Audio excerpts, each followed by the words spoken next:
Daud public school and college, যেখানে মেধা আর শৃঙ্খলার গল্প লেখা হয়। যশোরের শিক্ষা মানচিত্রের দিকে তাকালে একটি নাম বারবার উজ্জ্বল হয়ে ওঠে, দাউদ পাবলিক স্কুল অ্যান্ড কলেজ। 1959 সালে মেসার্স দাউদ গ্রুপের হাত ধরে যাত্রা শুরু করা এই প্রতিষ্ঠানটি আজ কেবল একটি নাম নয়, বরং দক্ষিণ পশ্চিমাঞ্চলের লাখো শিক্ষার্থীর স্বপ্ন পূরণের এক বিশ্বস্ত ঠিকানা। কিন্তু কী এমন আছে এই প্রতিষ্ঠানে যা একে বাকিদের চেয়ে আলাদা করে তোলে? চলুন ব্লগে আজ সেটাই জেনে নেওয়া যাক। নাম্বার 1, সেনানিবাসের শান্তনিবিড় ক্যাম্পাস। নাম্বার 2, শিক্ষা ও শৃঙ্খলার নিখুঁত মেলবন্ধন। নাম্বার 3, ফলাফলের ট্র্যাডিশন। নাম্বার 4, ক্লাসরুমের বাইরের এক অন্য জগৎ।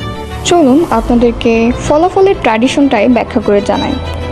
যশোর বোর্ডের টপ চার্টগুলোতে দাউদ পাবলিকের নাম থাকাটা যেন এক নিয়মিত ঘটনা। এসএসসি বা এইচএসসি সবখানেই এখানকার শিক্ষার্থীরা মেধার স্বাক্ষর রেখে চলেছে প্রতিনিয়ত। আজকের দিনে যেখানে শুধু জিপিএ 5 পাওয়ার প্রতিযোগিতা চলে, সেখানে Daud public school and college focus করে একজন ভালো মানুষ আর দেশপ্রেমিক নাগরিক গড়ার দিকে।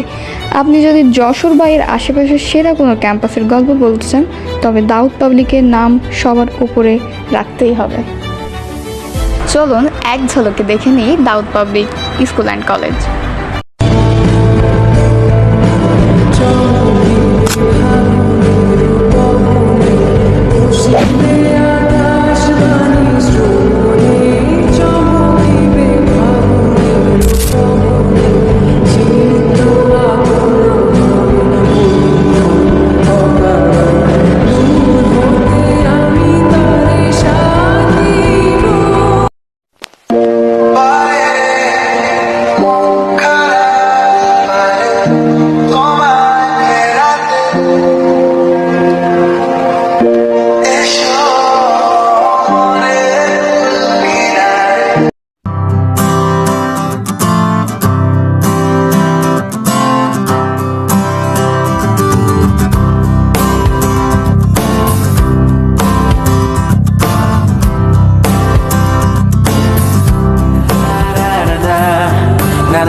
Chance, I wanna grow up once again.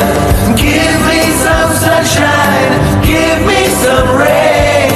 Give me another chance, I wanna grow up once